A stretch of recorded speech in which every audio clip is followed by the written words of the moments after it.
Então, sejam todos bem-vindos. Nós vamos dar início ao estudo com Apocalipse capítulo 7. Eu vou realizar a leitura. Irmão Flávio, você acha importante ler em partes esse capítulo? Não, lê a parte de Apocalipse 7 até terminar sobre os 144 mil e depois nós lemos sobre a grande multidão. Perfeito. Então nós vamos até os 144 mil. Quando começar a grande multidão, a gente para explicar os 144 e depois a gente dá seguimento no capítulo. Então, vamos lá. E depois dessas coisas, vi 4 anjos que estavam sobre os 4 cantos da terra, retendo os 4 ventos da terra, para que nenhum vento soprasse sobre a terra, nem sobre o mar, nem contra árvore alguma. E vi outro anjo subindo do lado do sol nascente, e que tinha o selo do Deus vivo, e clamou com grande voz aos 4 anjos, a quem fora dado o poder de danificar a terra e o mar, dizendo: Não danifiqueis a terra, nem o mar, nem as árvores, até que hajamos selado nas suas testas os servos do nosso Deus. E ouvi o número dos selados, e eram 144 mil selados, de todas as tribos. Vou voltar aqui. Eu ouvi o número dos selados, e eram 144 mil selados, de todas as tribos dos filhos de Israel. Da tribo de Judá havia 12 mil selados, da tribo de Ruben, 12 mil selados, da tribo de Gadé, 12 mil selados, da tribo de Aser, 12 mil selados, da tribo de Naphtali, 12 mil selados, da tribo de Manassés, 12 mil selados, da tribo de Simeão, 12 mil selados, da tribo de Levi, 12 mil selados, da tribo de Issacar, 12 mil selados, da tribo de Zebulon, 12 mil selados, da tribo de José, 12 mil selados, da tribo de Benjamim, 12 mil selados. Então, até aqui, versículo 8, você tem completado os 144 mil selados, correto, irmão Flávio? Perfeito, irmão Gilberto. Então, essa leitura sobre os 144 mil, e depois, a partir do verso 9, fala da grande multidão. Nós vamos estudar o capítulo 7, então, de Apocalipse, nesta noite. Bom, vamos, então, às considerações sobre o capítulo 7 de Apocalipse, os 144 mil. Existem várias teorias, ô irmão Gilberto, sobre os 144 mil. Tem sido um mistério para muitos esta parte da Bíblia. Quem são esses 144 mil?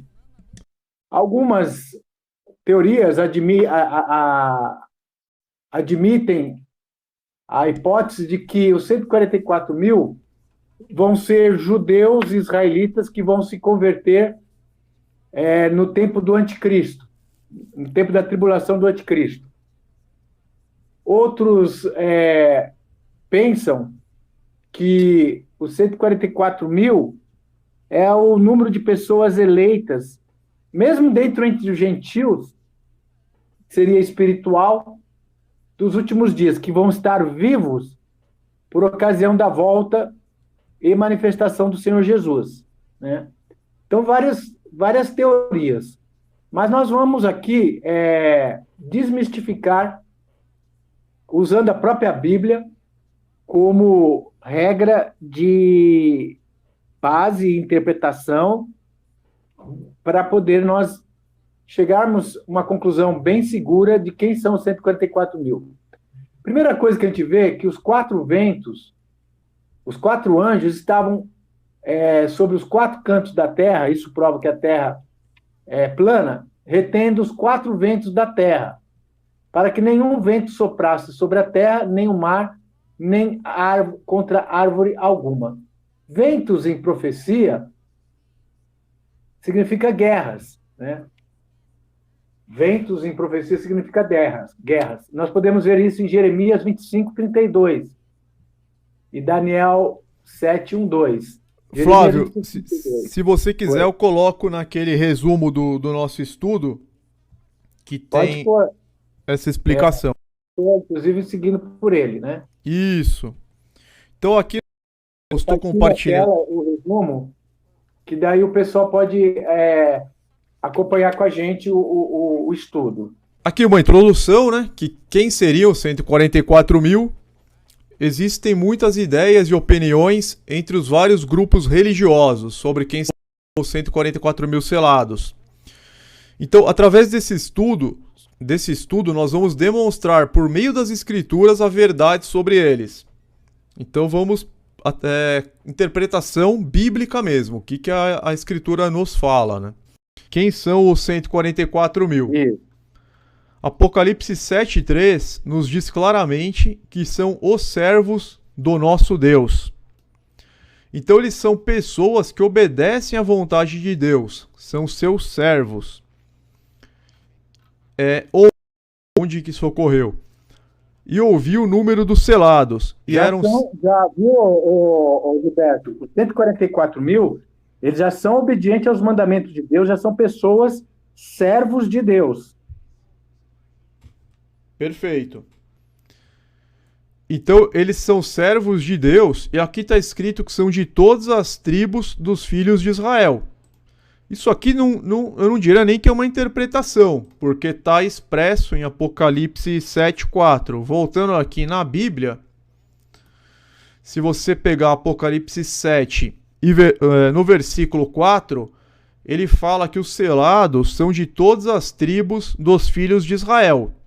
Então, assim, é uma.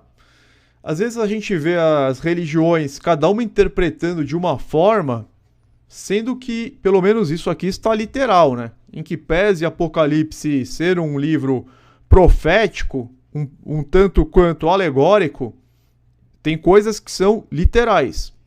Então vamos dar sequência aqui. Mesmo porque, Gilberto, se está lá falando da grande multidão de outras nações, o contraste já está mostrando que está fazendo o contraste entre os filhos de Israel, literal, com as outras nações.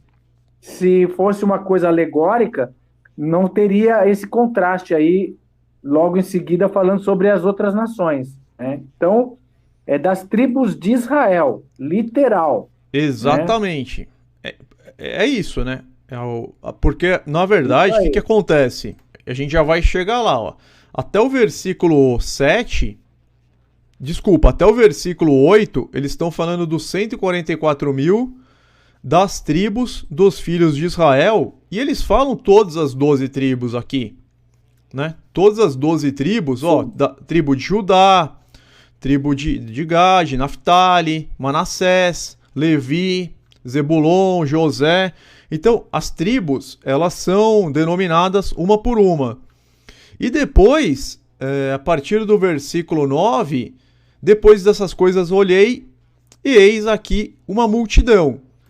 Então, são como se fossem dois povos, né? Os 144 mil selados, mais uma grande multidão, que a gente vai entender quem são. A gente já sabe, né? Só dessa introdução, vocês já sabem que a grande multidão não são os filhos de Israel, que os filhos de Israel são os 144. Então, voltando aqui para o estudo. Então, eles foram identificados a partir das 12 tribos de Israel. Portanto, são judeus e israelitas na carne. Judeus, na verdade, seria da tribo de Judá, né? Mas às vezes a gente acaba usando judeus para denominar todos os filhos de Israel. Mas são... Vou até explicar isso aí. Tá. Fazer um parênteses. Todo judeu é israelita. Todo judeu é israelita, mas nem todo israelita é judeu. Israelita significa das tribos de Israel. Então nós temos 11 tribos que são israelitas, mas não são judeus. Judá é uma tribo. Nós temos aí um problema que ocorreu no 725 a.C., que foi o cativeiro das 10 tribos do norte, que foram levadas cativas pela Síria, Assurbanipal, né, que foi o rei que levou cativo as tribos do norte. Aí por amor às promessas feitas a Davi, Deus preservou a tribo de Benjamim, a tribo de Judá, para cumprir as promessas, porque da tribo de Judá viria o Messias. Então, a tribo de Judá é a maior prova da veracidade da palavra de Deus. Os judeus nunca foram assimilados, nunca foram destruídos, nunca deixaram de ser a tribo de Judá. Enquanto as outras tribos se misturaram com as nações, perderam a sua identidade, a tribo de Judá manteve a sua identidade por todos esses milênios. Impérios levantaram, impérios caíram, mas a tribo de Judá permaneceu firme. Isso porque os judeus são uma prova viva de que a palavra de Deus é a verdade que se cumpre. Por isso que houve tentativas de exterminar os judeus, né? O Holocausto, a perseguição na Idade Média. Houveram várias tentativas, um ódio fulminante contra os judeus, para tentar. Porque se destruísse os judeus, Gilberto, e não tivesse mais nenhum judeu sobre a face da terra, a palavra de Deus e as promessas de Deus seriam mentirosas. Mas as promessas de Deus são verdadeiras e a tribo de Judá foi preservada e é a maior prova viva, testemunhal, de que o Deus de Israel é o Deus verdadeiro que cumpre as suas promessas. Mas continuando então. Perfeito. Então, são judeus e israelitas. Pessoas mesmo, né? Quando tá na carne, assim, eram pessoas da época. Nos versículos 5 a 8, o apóstolo João escreve que são selados 12 mil de cada tribo. Então, 12 mil vezes 12 vezes 12 tribos, perfazendo o total dos 144 mil. Prosseguindo o estudo, o que é o selo recebido? Conforme versículo 3, eles foram selados em suas testas. Agora, se a gente for para Apocalipse 14:1, está dito: E olhei, e eis que estava o Cordeiro sobre o monte Sião, e com ele 144 mil, que em suas testas tinham escrito o nome de seu pai. O que isso significa? O nome do Cordeiro e o nome do seu pai, né? Algumas versões falam. Essa versão falou só o nome do pai, mas algumas versões falam o nome do Cordeiro e o nome do pai. Deixa eu ver aqui na minha Bíblia aqui. E olhei, eis que estava o Cordeiro sobre o Monte Sião e com ele 144 mil, que suas testas tinham escrito o nome de seu pai. Bom, de qualquer forma, é bom a gente atentar o seguinte, que é uma questão espiritual, é uma marca espiritual. Até adiantando um pouquinho, é bom entender esse assunto, irmão Gilberto, sobre esse selo na testa dos 144 mil, porque vai ajudar a entender sobre a marca da besta também nos estudos futuros. Era isso que eu estava pensando, irmão Flávio. De fato, não é uma marca física, porque as pessoas, elas confundem, né? Elas acham que a marca da besta vai ser uma marca física, um implante na testa, um implante na mão. Sendo que nem a marca de Deus, em Deuteronômio 6, é física. A gente já mostrou nas lives anteriores, acho que é importante fazer esse adendo, voltar aqui para Deuteronômio 6, só para isso ficar bem consolidado. A marca de Deus é o monoteísmo, né? A crença no único Deus. Exatamente. Essa crença no único Deus, os 144 mil, eles já tinham, porque eles eram servos de Deus. Então, eles já tinham essa marca. A marca de Deus, ela até coincide com o primeiro mandamento, né? Não terá outros deuses além de mim. Deus, então assim, em Deuteronômio 6, versículo 4, ouve Israel, o Senhor nosso Deus é o único Senhor. Então ele até repete aqui o mandamento: amará, pois, o Senhor teu Deus de todo o teu coração, de toda a tua alma, de todas as tuas forças. Essas palavras que hoje te ordeno estarão no teu coração, ensinarás teus filhos, também as atarás por sinal na tua mão e te serão por frontais entre os olhos. Então a marca de Deus, ela é sinal na mão e na testa, frontais entre os olhos, na testa, na mente.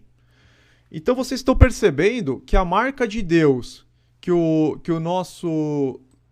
Senhor, nosso Deus, é único, que Deus é único, não existe outro além dele. Ele não é trino, tá? Ele não é trino, ele é único. Então essa é a marca de Deus, que vai ser um sinal na mão e na testa. Mas não é físico. A mesma coisa, Apocalipse 14:1. Apocalipse 14:1, eu olhei e eis que estava o Cordeiro sobre o Monte Sião e com ele 144.000 que em suas testas tinham escrito o nome de seu pai. O pessoal que defende chip, implante, marca física, infelizmente não conhece a Bíblia. Porque em Apocalipse 14:1, mais uma vez, é uma marca espiritual. E a marca da besta, se eu não me engano, é Apocalipse 13, Flávio? Não. Apocalipse 13, ela também é espiritual. Ela coloca na mente e na mão das pessoas, né? Isso. É adoração, tá ligado à adoração. É um sistema de adoração falso. Né? Faz com que grandes, pequenos, ricos e pobres, livres e servos, lhes seja posto um sinal na sua mão direita e nas suas testas. Então, no mesmo sentido lá de Apocalipse 14, é uma marca espiritual, é um sistema de adoração. Não, e sabe o que é mais engraçado? Sabe o que é mais engraçado, irmão Flávio? Esse engano do chip deixou as pessoas cegas até mesmo para ler o versículo que fala da marca da besta. Porque mesmo no versículo 17, ele tá falando assim, ó: para que ninguém possa comprar ou vender, senão aquele que tiver o sinal, ou o nome da besta, ou o número do seu nome. Nem o próprio versículo que fala da marca da besta tá garantindo o sinal. O sinal é uma das possibilidades aqui, ó. Senão aquele que tiver o sinal, ou não precisa ser o sinal o nome da besta, ou o número do seu nome, né? Que é o número 666. Que isso aqui já se cumpriu, tá? Essa questão de quem não fizesse o sinal da cruz, quando o Papa chegava na cidade, a primeira penalidade era perder o comércio. Então, essa profecia bíblica, ela já se cumpriu. Então, as pessoas que não aceitavam a besta, que não aceitavam a trindade representada pelo sinal da cruz, elas não podiam comprar ou vender na cidade, elas não podiam negociar, elas não podiam ter comércio. Essa é a primeira punição. A segunda punição ele era preso, entendeu? Pô, ele já perdeu o comércio, ele já perdeu o direito de comprar e vender. Ele continua não reconhecendo, não adorando a besta, ele era preso. E se a pessoa continuasse insistindo em não adorar a besta, ele podia ser morto. Então isso aconteceu... Tem um contexto aí que você está pondo, que volta um pouco o Apocalipse 13 lá para os primeiros versos, os versos iniciais, que quem defende essa teoria do chip, eles desprezam totalmente o contexto, né? O verso 2 diz: eu vi, e a besta que eu vi era semelhante ao leopardo, os seus pés como os de urso, a sua boca de leão, dragão, deu o seu poder, o seu trono e grande poderio. Fala que uma das cabeças estava ferida de morte. Aí no verso 4 diz: adorar o dragão para proferir grandes coisas e blasfêmias, e deu-se poder para agir por 42 meses. E abriu a sua boca de blasfêmias contra Deus. Então existe todo um contexto do Apocalipse 13, que fala dessa besta, que ela fala blasfêmias contra Deus, e tem poder de perseguir os santos do Altíssimo. Né? No verso de número 7 fala: e foi-lhes permitido fazer guerra aos santos e vencê-los, e deu-lhe poder sobre toda a tribo, língua e nação. Nós sabemos que durante a Idade Média, o Papa teve poder absoluto sobre toda a Europa. O antigo Império Romano se tornou o Sacro Império Romano. Aí, depois disso, no verso 12, 11, é que você vai ver uma outra besta com 2 chifres, semelhante ao de um cordeiro, mas fala como dragão. O mais importante é o verso 12. Exerce todo o poder da primeira besta na sua presença. Ou seja, o papado deu a investidura a esse império para exercer todo o poder na sua presença. Isso foi na Europa. Foi lá no antigo Império Romano, que durou mais de 1.000 anos, 1.260 dias ou 42 meses. Vamos voltar lá para Apocalipse 14 para a gente ver que agora essa marca é espiritual na testa dos servos de Deus, que são das tribos de Israel, né? Sim, deixa eu pegar aqui Voltando Apocalipse. então para... Vamos pegar aqui no estudo mesmo, Apocalipse 14, 1. Ou você quer que abra completo? Pode ser, pode continuar no estudo mesmo. Então, assim, chipado, todo mundo já tá chipado há muito tempo com localização avançada, né?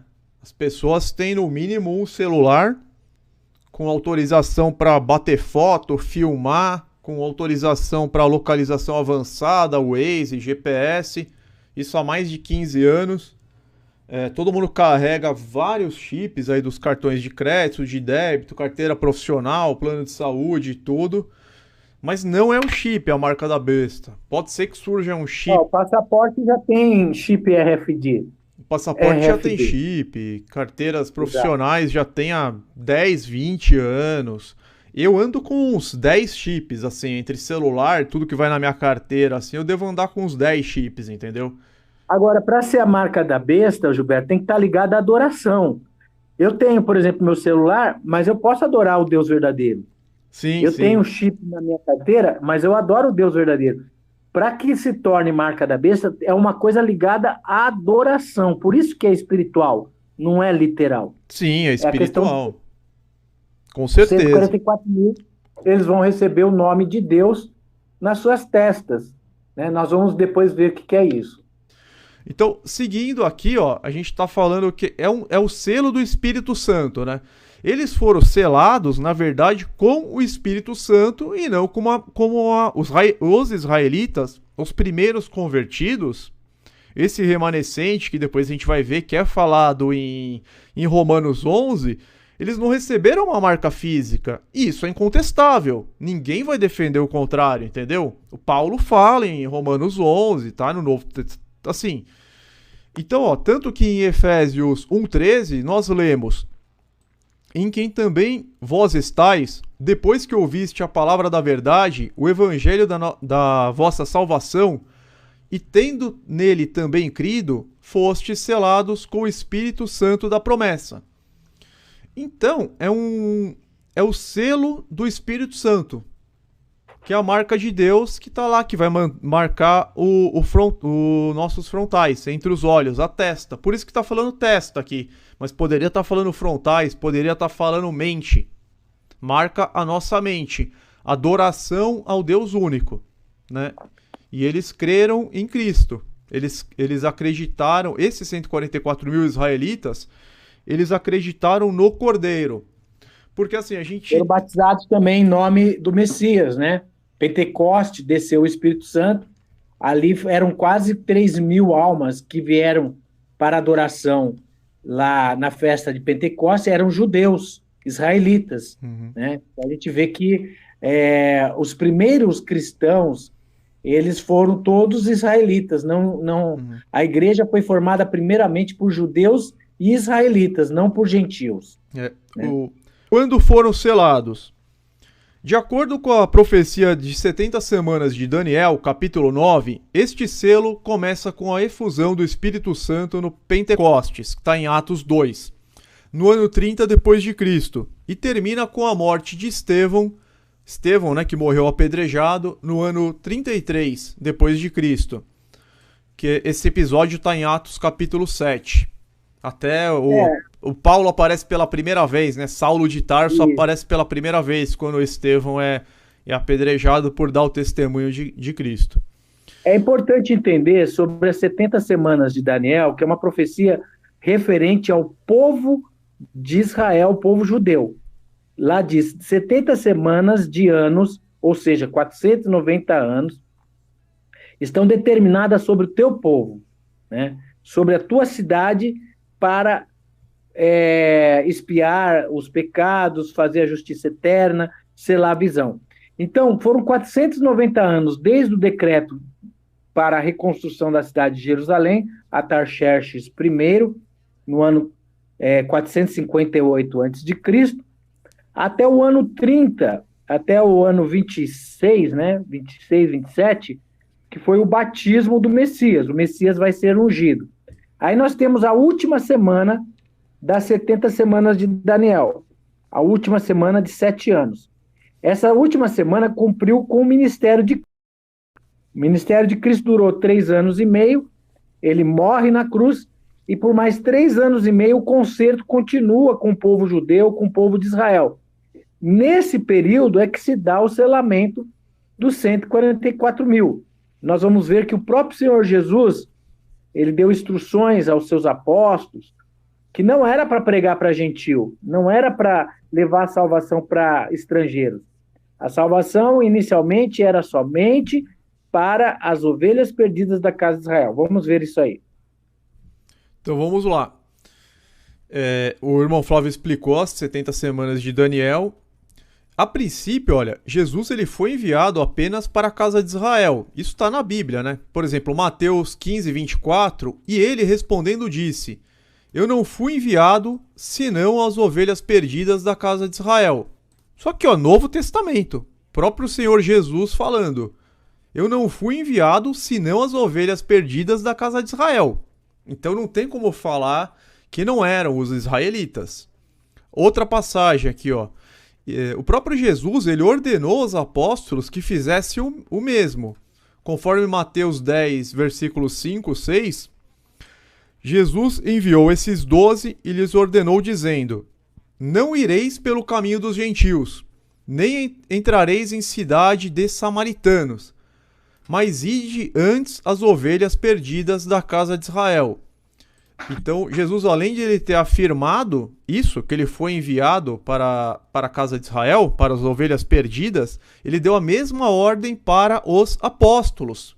Ele até fala, para eles não irem pelo caminho dos gentios, para irem e nem na cidade dos samaritanos, mas para irem antes as ovelhas perdidas da casa de Israel. Então isso está muito claro na Bíblia, no Novo Testamento. Quando os judeus mataram Estevão, eles taparam os ouvidos para não ouvir as suas palavras. Então eles estavam deliberadamente rejeitando a mensagem da salvação. Isso, irmão Flávio, foi por volta do ano 33. 33, 34, né? 34, 33, 34 da Era Comum. Eu acho que... Foi quando houve um endurecimento dos judeus, dos israelitas. Eles não quiseram mais aceitar o Messias. E termina 70 semanas e o concerto que estava determinado para a casa de Israel. Exato. Então, decorreu um tempo aí de 3 anos e meio, quase 4 anos, para ter essa rejeição total, né? Porque mesmo depois que Jesus foi entregue à morte, os apóstolos tentaram pregar Cristo e a ressurreição, entendeu? Cristo como o Messias. Só que chegou num momento extremo, né? Estevão ele foi depor, se eu não me engano, no Sinédrio. E, nossa, quando ele falou que ele viu Cristo ressuscitado, no corpo glorificado, ao lado de Deus Pai, para os judeus lá do Sinédrio, os fariseus, os saduceus, isso foi uma coisa absurda, né? Foi uma blasfêmia, uma heresia total. Então ele foi apedrejado e morto, inclusive na presença de quem viria a ser o apóstolo Paulo, né? Sob a supervisão de Saulo de Tarso, que depois haveria de se converter.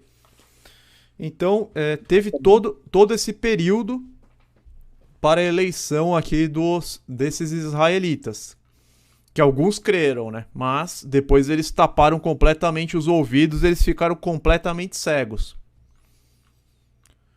É isso, né, Flávio? Você quer fazer alguma... Quais as características dos 144 mil? Agora nós vamos ver os pontos primordiais para nós identificarmos, sem dúvida alguma, quem são eles.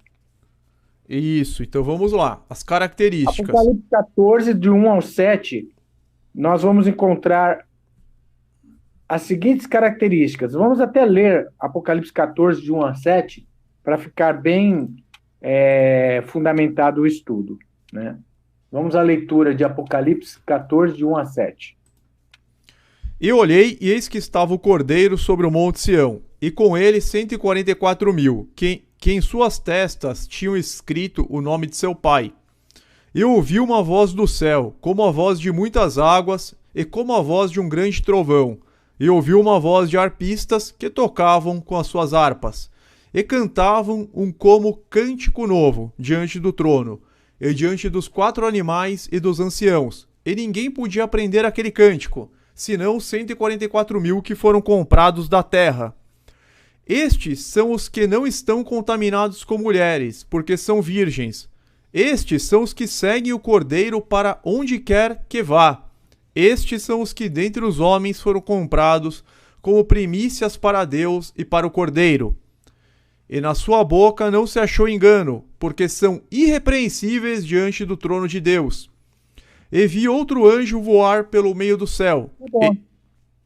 Eu acho que tá bom até aí, porque já tem as características. Na sua boca não se achou engano, porque são irrepreensíveis diante do trono de Deus. Esse diante é perante o trono de Deus, não é que é exatamente lá no trono de Deus. Todos nós estamos diante do trono de Deus. Toda pessoa que serve a Deus está diante do trono de Deus. Esse novo cântico, Gilberto, me faz lembrar aquela citação de Salmos que diz: o Senhor colocou um novo cântico na minha boca. Significa renovação, conversão, vida espiritual, né? Eles tinham algo a mais, que foi o recebimento do Espírito Santo, a renovação, o refrigério pela presença de Deus, né?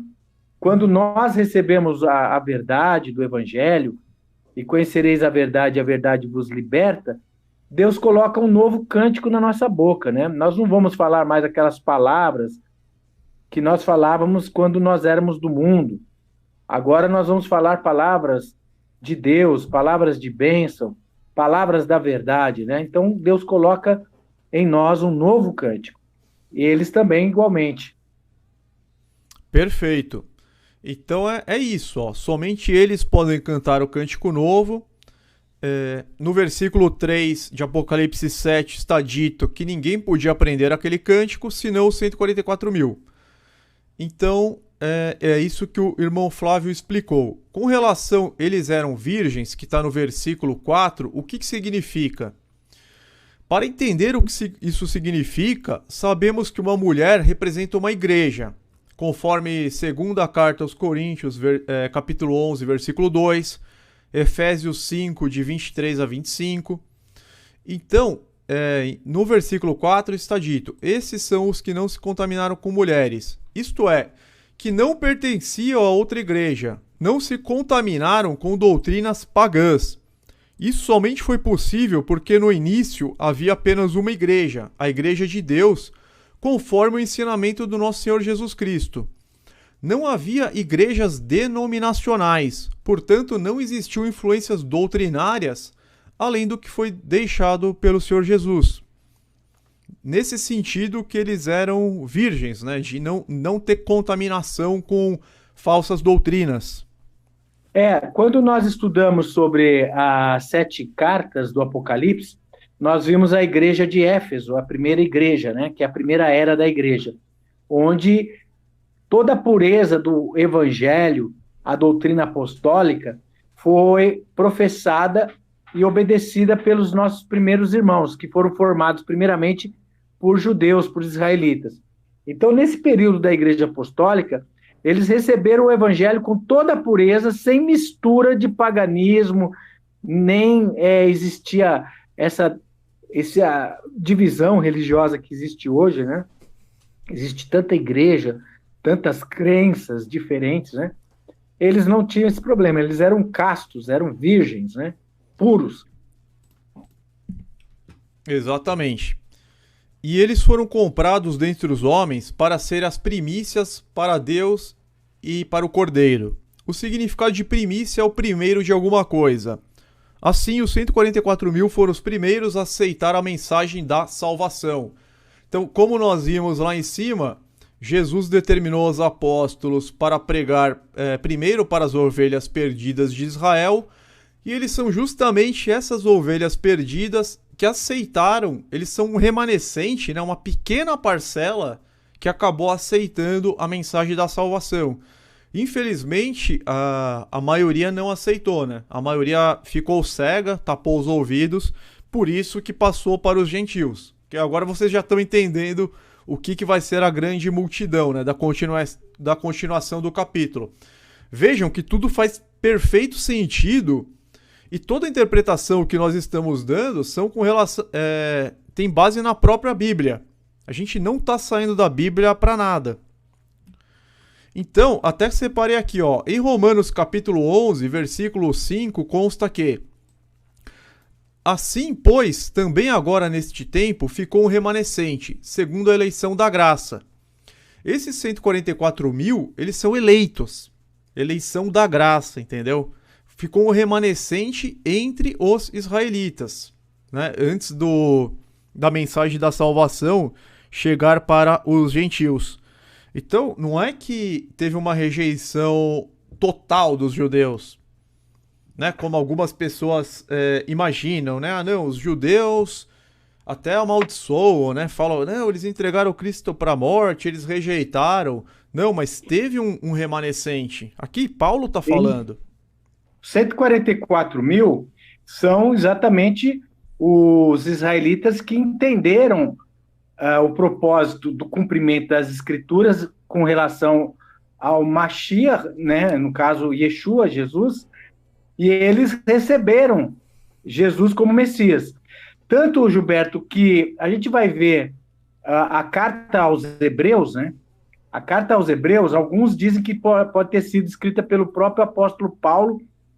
Paulo teria citado para Apolo escrever essa carta, né? Essa carta aos Hebreus, ela vai mostrar exatamente o que permanece e o que não permanece na nova aliança. Então você vai ver muito lá na carta dos Hebreus falando que Jesus, ele é o sumo sacerdote. Ele realizou o Yom Kippur definitivo ao comparecer perante a face de Deus, definitivamente, porque o sumo sacerdote e aquele ritual da lei cerimonial, ele tinha que todo ano, no 10º dia do 7º mês, que era o dia de Yom Kippur, fazer o sacrifício ali de 2 bodes, que era confessado o pecado sobre a cabeça dos bodes. Um era morto e o sangue dele aspergido no Santíssimo Lugar, e o outro era levado para o deserto, para fora do arraial, né? Esses bodes representavam quem, Gilberto, na tua opinião, pela Bíblia? Representavam o Cordeiro de Deus que estava por vir, né? O sacrifício perfeito e definitivo. Exatamente. Ambos os bodes representavam Jesus. É que existe uma teoria aí que diz que um dos bodes representava Satanás, o que ia para o deserto para Azazel. Mas ali diz que os 2 bodes são sem manchas e de 1 ano, perfeitos. E ambos são para expiação.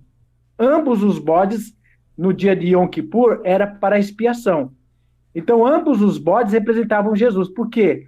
Jesus, ele morreu e foi levado para fora do arraial. Ele foi morto lá no Gólgota, era fora da cidade, né? Então, cumprindo a profecia, que aquele bode representava Jesus sendo levado para fora, levando os nossos pecados para fora do arraial. Então, em Jesus cumpriu tudo certinho. Ao ele morrer e oferecer o seu corpo, rasgando o seu corpo por nós, ele cumpriu o verdadeiro Yom Kippur. O seu sangue caiu sobre o local ungido, né, sobre o Santíssimo Lugar, e foi oferecido definitivamente, não precisando mais ser todo ano. Repetir, né?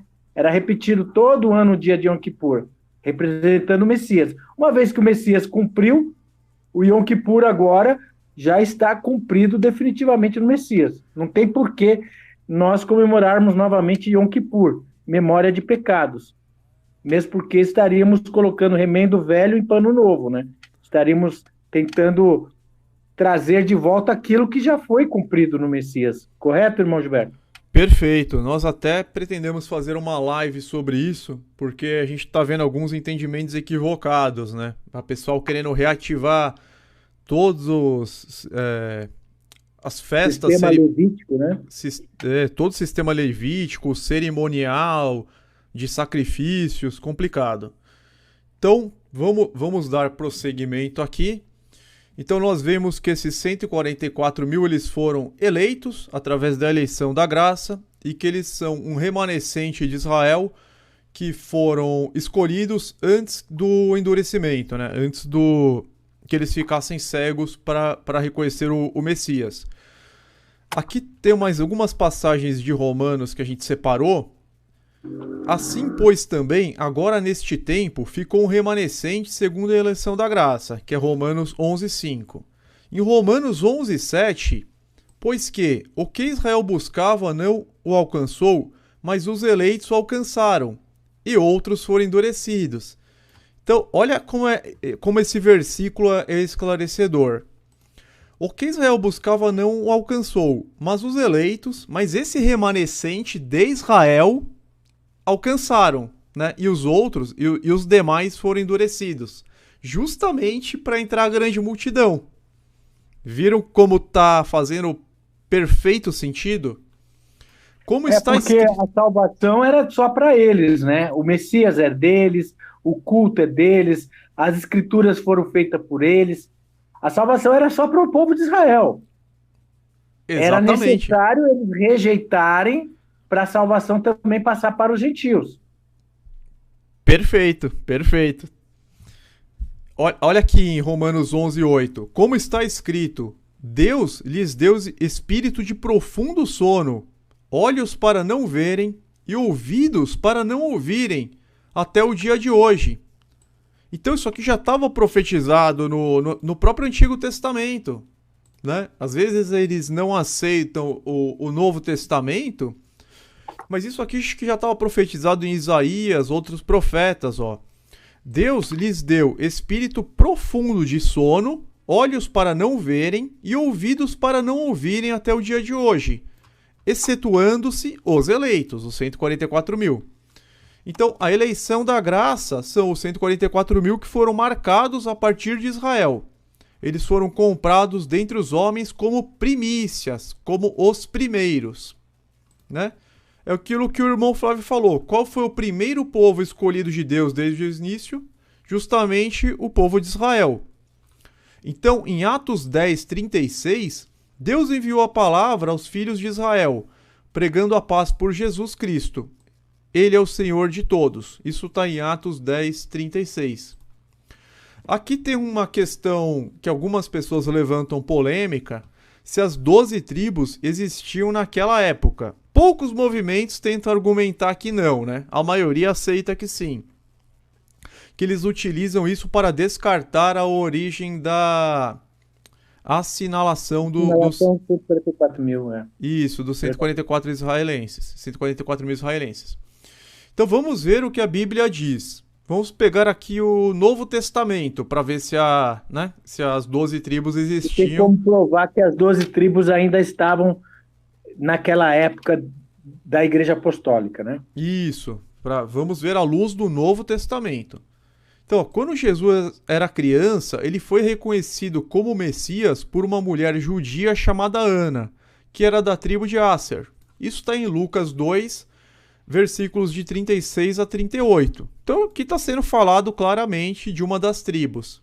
Em Atos 26:7, ó, Paulo, ao comparecer perante Festo e o rei Agripa, disse: a qual as nossas 12 tribos esperam chegar, servindo a Deus continuamente, noite e dia. Então, ó, isso aqui foi anos depois da morte de Cristo. Ele está falando das 12 tribos. E tem mais passagens, ó. O apóstolo Tiago dirige sua epístola no ano 60 depois de Cristo, as 12 tribos que andam despertas. Está em Tiago 1:1. Então isso demonstrou a existência de Israel com as suas 12 tribos durante o início do Evangelho. Essa é uma questão totalmente superada, certo, irmão Flávio? Inclusive, Gilberto, interessante, vamos abrir lá a Bíblia em Tiago capítulo 1, Vou mostrar como é bem claro, através de Tiago, que os 144 mil se refere aos israelitas literais existentes no período do primeiro século, que vão fazer parte dos 144 mil. Que os 144 mil não tem mais nada a ver com os dias de hoje ou com outro período que não seja o período da Igreja Apostólica. No verso 1 diz assim: Tiago, servo de Deus e do Senhor Jesus Cristo, as 12 tribos que andam dispersas. Saúde. Então ele dirige uma carta às 12 tribos de Israel que andavam espalhadas. Você vê nitidamente que Tiago era o apóstolo da circuncisão, era um apóstolo judeu, certo? Agora veja o que diz no verso de número 18, quando ele vai escrevendo a carta, vai conversando com eles. Olha o que ele vai dizer para esses irmãos das 12 tribos de Israel. Segundo a sua vontade, segundo a vontade de Deus, ele nos gerou pela palavra da verdade para que fôssemos como primícias das suas criaturas. Quem são as primícias, segundo a Bíblia? 144 mil. É só comparar lá com Apocalipse 14, verso 4. Foram comprados como primícias. Primícia significa primeira colheita. Tanto que o Pentecoste, a festa de Pentecoste, que ela caía 50 dias depois da Páscoa, ela representava a primeira colheita, os primeiros frutos que se traziam diante do Eterno, em comemoração. Inclusive tinha sábados cerimoniais nesta festa. A festa de Pentecoste apontava o quê? Apontava a salvação dos judeus, dos israelitas, que seria a primeira colheita de almas de israelitas no corpo do Machia, formando a igreja. Pentecostes era uma festa do Antigo Testamento que apontava um acontecimento futuro, que era a salvação de grande parte dos filhos de Israel no corpo do Machia. É isso que cumpriu o Pentecoste. E no Pentecoste foram batizados quase 3 mil almas, e todas elas pertenciam às tribos perdidas da casa de Israel, que Jesus falou: ide primeiro pregai para eles. Os apóstolos não tinham ordem para pregar para gentil. A ordem era pregar somente para israelitas. A salvação era para os israelitas. Então eles são os primícias. E nós vemos essa carta do apóstolo Tiago dando uma prova muito forte de que os 144 mil se trata dos primeiros judeus israelitas da Igreja Apostólica que receberam a pureza do Evangelho, a salvação no Messias, a marca de Deus em sua testa, o nome de Deus, né, através do batismo e o selo do Espírito Santo, no primeiro período da Igreja, 12 mil de cada tribo. É literal, é realmente israelita literal do início lá do primeiro século. Já morreram, já estão todos aguardando o dia da ressurreição. Não tem 144 mil vivos hoje, como algumas seitas tentam supostamente criar essas teorias mirabolantes em cima dos 144 mil. Perfeito, perfeito. Nós vamos ver que foi possível realmente completar aquele número de 144 mil no período bem curto da história, né, já da Igreja Apostólica. Vamos lá? Isso. O irmão Flávio já até deu uma prévia, né? Então, assim, foi possível sim, porque após a ascensão de Jesus ao céu, a igreja era composta por 120 pessoas, que está em Atos 1, de 13 a 15. No dia de Pentecostes, como o irmão Flávio acabou de falar, Pedro pregou para os judeus que tinham vindo a Jerusalém, de todo o mundo, convertendo 3 mil pessoas naquele dia. Então, em um único dia, foram convertidas 3 mil pessoas. Está em Atos 2, aqui, do 41 ao 47, uma passagem bem conhecida, né? Todo mundo conhece essa passagem. Quase 3 mil, né? Quase 3 mil, na verdade, a Bíblia fala. Né? Isso. Mais tarde, foram adicionados mais 3 mil fiéis, em Atos 4, versículos 3 a 4. Então, até a gente pode pegar aqui, Atos 4... Atos 4, 3 a 4. Isso. Aqui, ó. E lançaram mão deles e os encerraram na prisão. Muitos, porém, dos que ouviram a palavra, creram. E chegou o número desses homens a quase 5.000. Nossa, na verdade foi 5.000 em Atos. Eu vou até corrigir o estudo. Então, em Atos 4, foram mais 5.000, não 3.000, né? Então, 5.000 judeus fiéis. isso, exatamente. Então, tava tendo umas. O Espírito Santo ele estava atuando com bastante. Até mesmo em virtude da eleição da graça, né?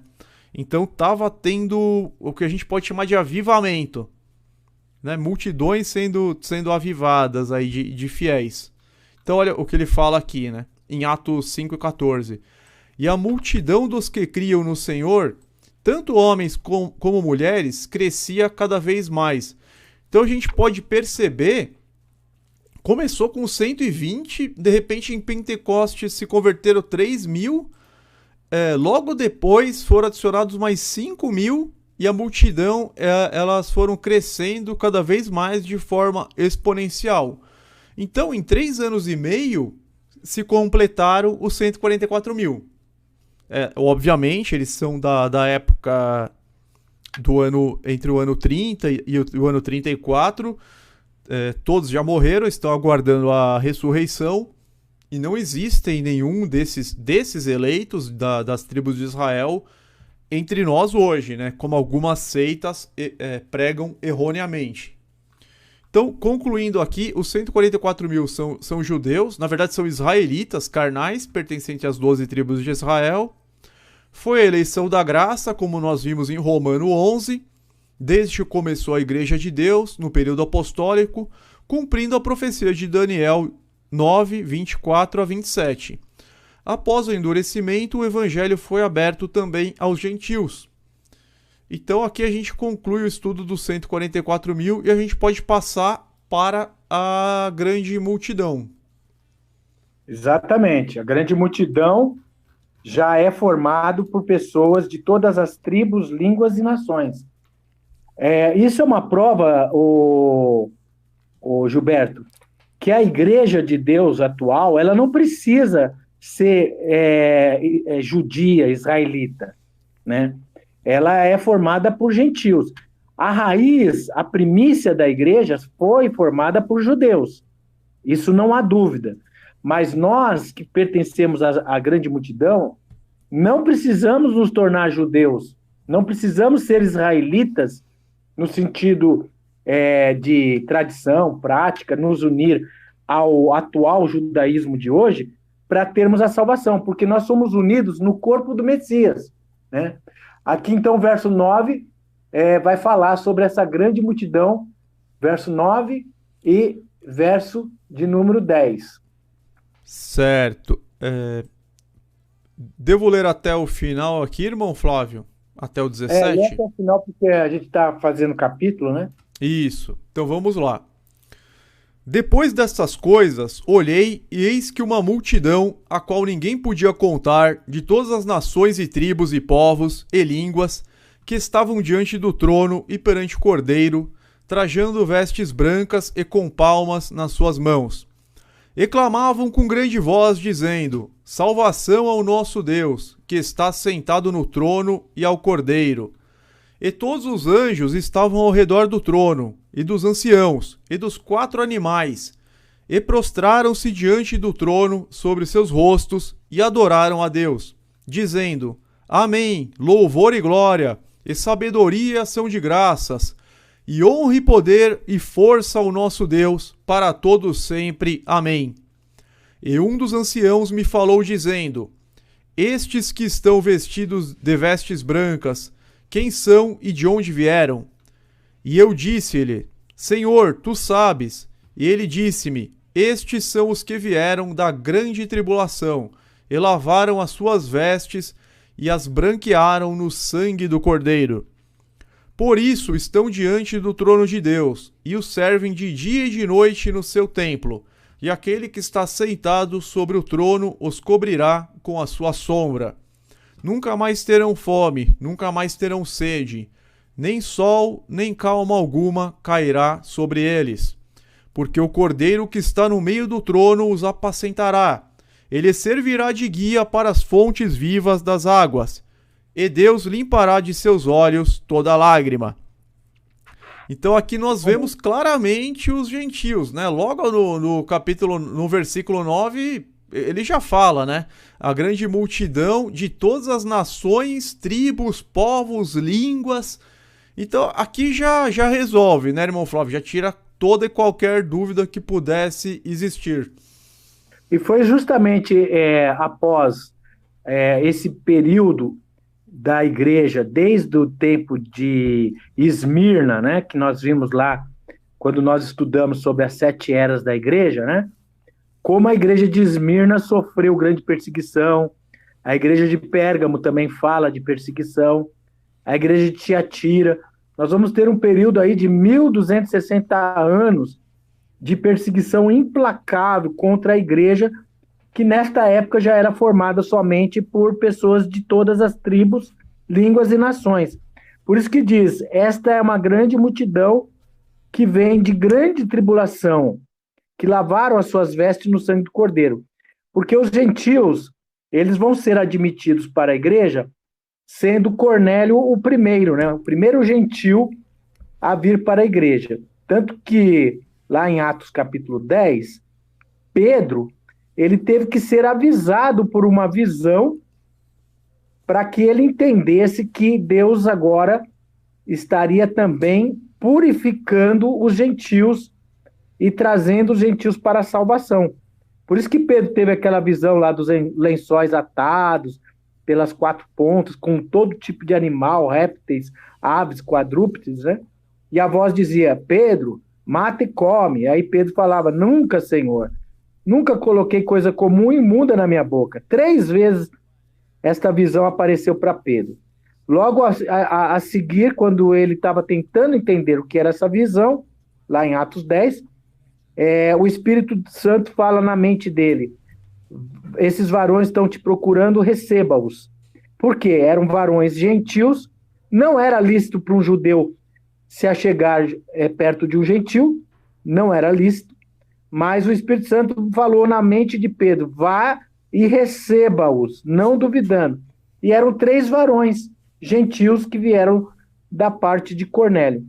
Pedro vai, prega para Cornélio, para os seus, o Espírito Santo cai sobre Cornélio e os seus, dando uma prova bastante clara para aqueles judeus da circuncisão, de que Deus também estava chamando agora os gentios, derramando seu Espírito sobre toda a carne, e Pedro daí batiza Cornélio e os seus, formando e trazendo para dentro da igreja agora também os gentios. Então os gentios vão ser inseridos no corpo do Messias, através da fé, do batismo em nome de Jesus, que é a circuncisão, e nós vamos tornar herdeiros da fé de Abraão através do Messias.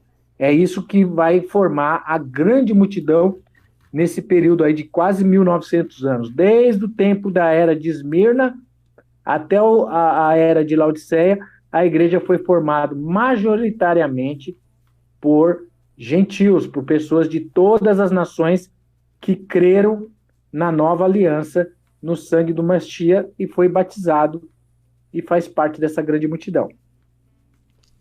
Perfeito. Então fica muito claro, né, que os 144 mil são os eleitos das 12 tribos de Israel, são o remanescente antes de que eles ficassem cegos para o Machia, e a grande multidão são os gentios, que em Atos 10, como o irmão Flávio falou, Pedro tem aquele sonho, né? Eu não sei se é um sonho ou uma visão.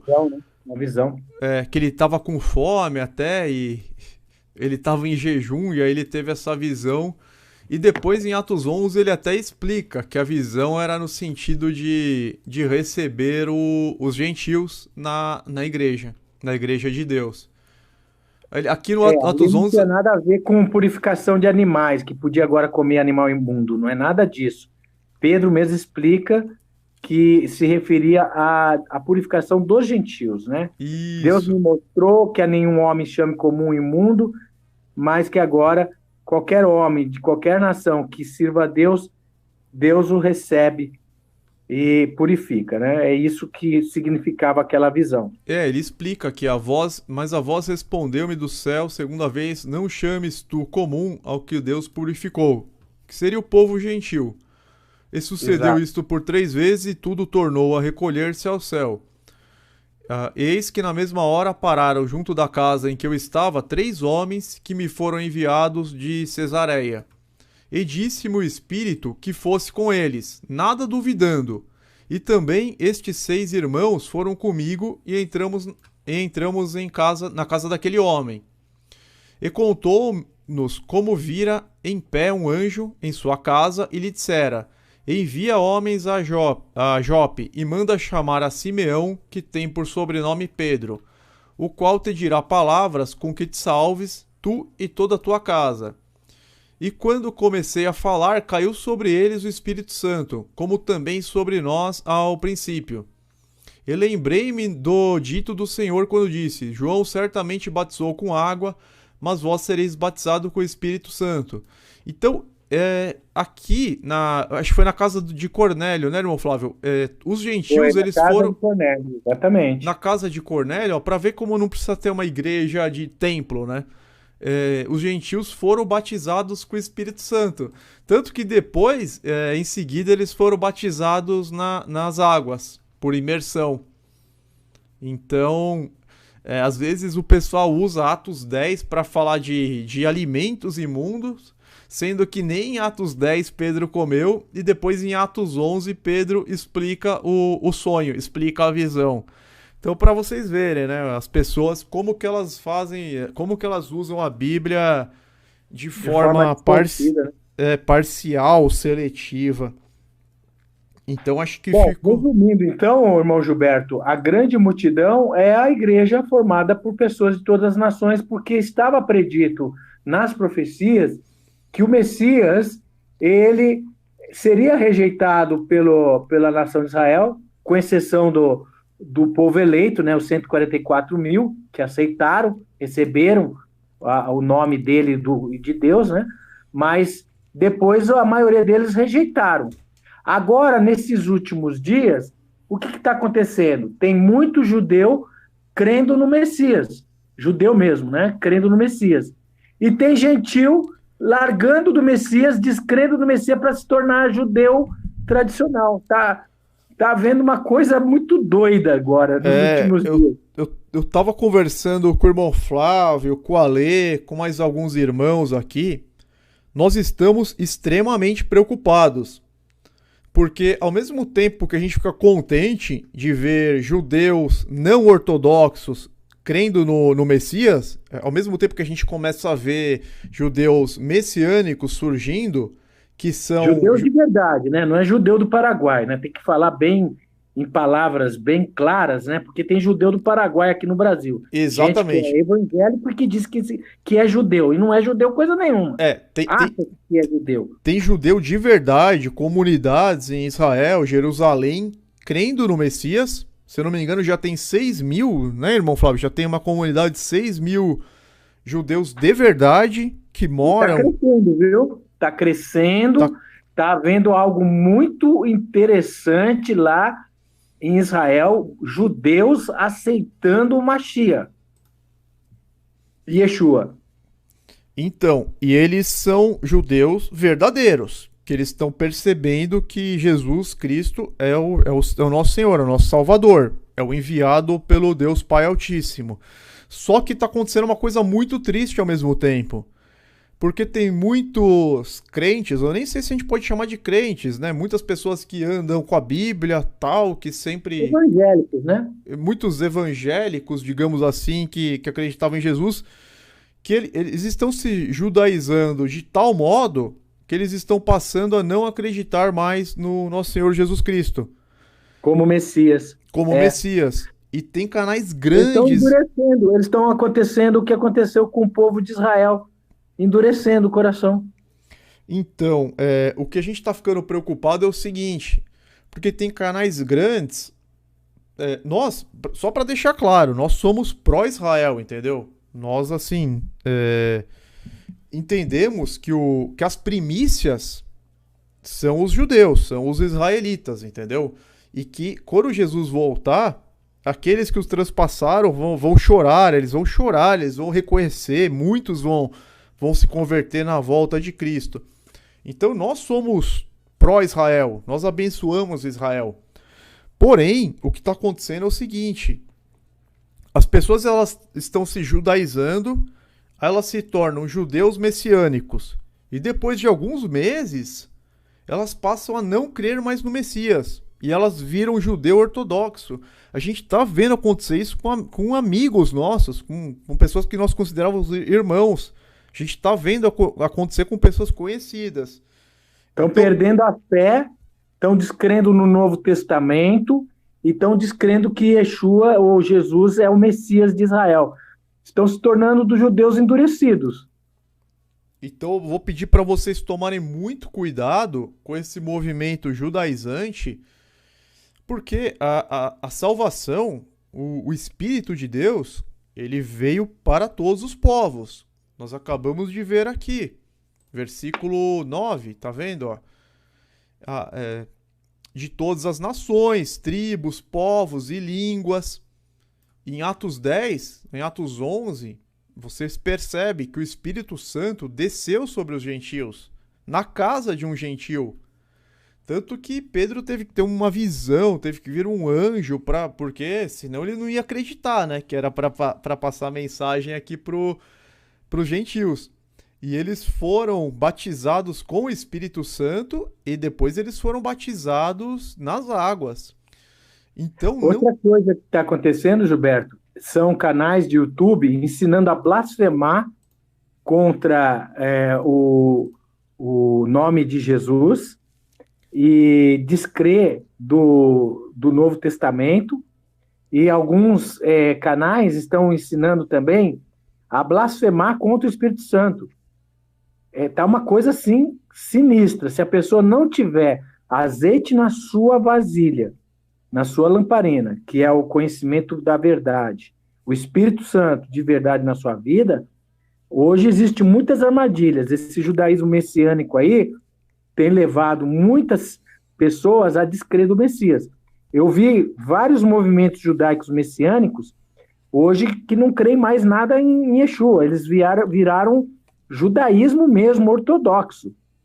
Eles não creem, eles blasfemam contra Jesus, contra Yeshua, diz que isso é mito, é mentira, não creem no Novo Testamento e estão endurecidos, igual aqueles judeus que endureceram na época lá do Messias Jesus, que não aceitaram Jesus. A pedra que os edificadores rejeitaram se tornou pedra principal da esquina. Isso, inclusive, Gilberto, eu acredito que é também uma marca de que Jesus está próximo de voltar, viu? Essa apostasia tremenda que está acontecendo é um sinal de que a proximidade da volta de Jesus está muito iminente, né? Também acho. Eu também acho que tá iminente, pessoal. Vamos se voltar aí para Deus, ler a Bíblia. Não vamos perder a nossa firmeza na palavra, no concerto do Messias, né? Como disse o apóstolo Pedro a respeito de Paulo, né? Que Paulo tem pontos difíceis de entender na epístola dele, o qual indoutos inconstantes torcem igualmente outras escrituras para a própria perdição. Não descaiai da vossa firmeza, né? Mas antes perseverai e crescei no conhecimento e na graça de nosso Salvador, o Messias Jesus Cristo, que em aramaico é Yeshua. Bom, pessoal, eu acho que nós finalizamos aqui Atos, capítulo 7 de Apocalipse. Ficou, acho que, bem esclarecido, né, irmão?